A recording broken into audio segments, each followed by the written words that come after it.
years, Pentascorp left a liability of 19 billion for Nitel. They had to sack Pentascorp and threw them out of the country. They brought BP. They said, okay, BP should manage Nitel. BP also left the Nitel in ruins. Before finally Obasanjo and his cronies and company, they used this, what's it called, Transcorp, to finally shred Nitel to pieces, and all the assets of Nitel were sold. That is just one example. Time will not allow us to see the disaster of an Atiku presidency we are going to see. And Mr. Keyamo, in fairness to the administration of former President Olusegun Obasanjo and Vice President Atiku Abubakar, one of the major successes of that administration was in the telecoms industry. We saw that industry completely liberalized. We know what impact that has had on the nation's economy since then. So can you really just kind of point to the bad without, reflecting the good that was done, particularly in that sector? One of the greatest lies we have been told since when they said Mungo Park discovered River Niger. That's one of the biggest lies. One of the other lies we have been told, the biggest lies, is that they liberalized. There was some kind of revolution in the telecoms industry. GSM was sweeping around the world. In fact, Benin Republic got it before us. A poorer country. GSM was sweeping all over the world. So there was no wizardry about GSM at that time. It was something that had come to stay across the world, and everybody was in fact, Abacha started the process. And before they came and completed the process of GSM. And then you can see that all the nonsense that was happening in the GSM, in the telecoms industry.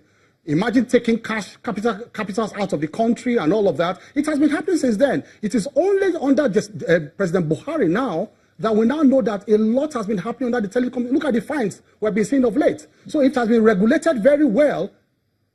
They should have known by that time that there were all kinds of practices happening within the telecom industry.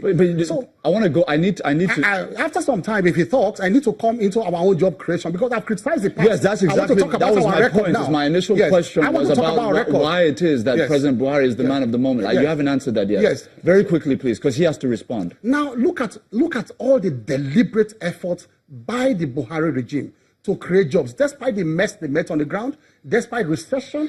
Now, have you seen the social investment programs? What they have done is that they have instituted various programs to try to bridge the gap. Of course, the number of population we are bringing out, the workforce we are bringing out, is not as commensurate as the kind of jobs we are creating. I didn't start yesterday. It started long ago during that time. The Empower scheme is one very important scheme where even graduates are trained in little skills here and there for them to know how to empower, to create, to open small businesses and empower themselves. There are other aspects of the Empower program that empowers traders, empowers farmers, empowers small-time people. Mr. Keyamo, you've had your chance. I really want to get the response of Mr. Sowunmi. There's a lot to respond to. Please go ahead. Well, I'm not exactly surprised that when you asked them to say what they wanted to do for Nigeria going forward, they had absolutely nothing to say. I'll just go back to the 1999 Obasanjo Abubakar time so that we can have an idea of where the country was and what they did. In 1999, the country had just come out of a very difficult pro-democracy agitation, almost a Empire State situation. The Nigerian economy was depressed. Everybody knows that. What did Atiku and Obasanjo do immediately? The first is that they tried to reflate the economy. And that was when you started having increases in salaries for teachers, and you could buy cars and all of that, and we grew the economy. The second was that they started to introduce policies that could endure. One of them was the privatization policy, which basically was to say to Nigeria that, look, you cannot have assets that are not performing, that are a drain on the economy, that can't pay their own salary. You need to get Nigerians and foreigners, whoever has an interest in the economy, to take these industries and run them. That's the reason why you have all the Owandos of this world. That's the reason why you have Globacom. That's the reason why you have Nitel. And all of that were wonderful success stories they cannot see and they cannot really appreciate. The other thing was that the Atiku Abubakar conversation came with an idea that it's time for us to figure out how to get the small and medium scale industry to work. We created the banks that were giving them loan. We created a lot of facility. We created a framework that has produced a lot of small businesses running the economy. You know what I think we did? We figured out that Nigeria was doing procurement at a price that was higher than everybody else in the world. We didn't start jumping around like cowboys, insisting on shaming the whole country. No, we did the Procurement Act to ensure that the price at which we buy things across board was consistent with what the budget was doing. Do you know what other thing we did? We found out that Nigeria could not even get certified. That meant that we couldn't write a letter of credit and allow other countries to respect it. You needed to bring the actual physical card to solve that problem. Rather than start saying all Nigerians are corrupt, the military is corrupt, the country is corrupt, even the unborn generation are corrupt, we created EFCC, we created ICPC, we created institutions that can solve the problem. Did we solve every problem we had intended to solve, or was the privatization idea a capsule that would make every company successful and every buyer? Obviously, that's not how it's envisaged anywhere in the world. But in the flip side of it, we could have stayed with only NITEL, so that by now people will queue before their friends' houses just to take calls all over the world.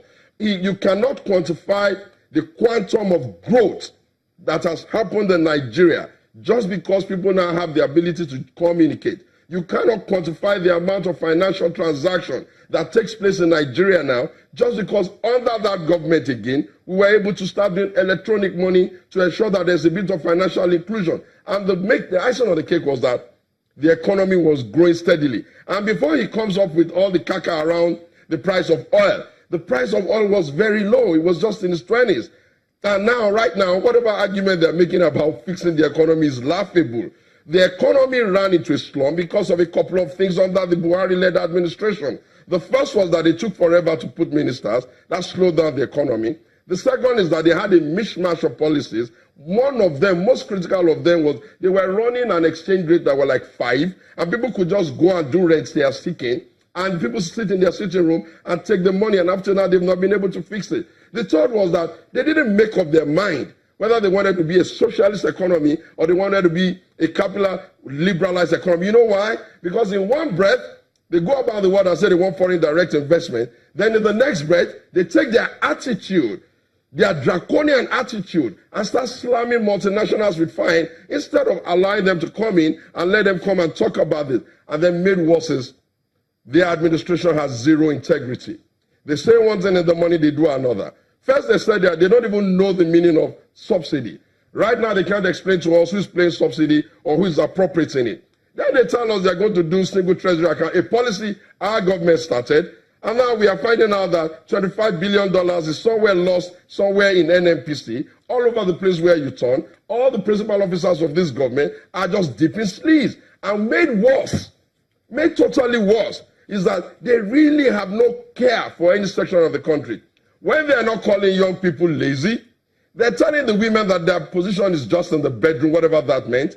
When they're supposed to be looking for a nation that can be united, they're running a percentage that doesn't even add up in mathematics, 97-5. Worst is that they go all over the world, shaming the whole country, claiming that Nigeria is corrupt, even applauding other nations who call us fantastically corrupt. There is no reason on the earth for us in a democracy not to boot them out because they don't even know what they're doing. They've been running their ministries.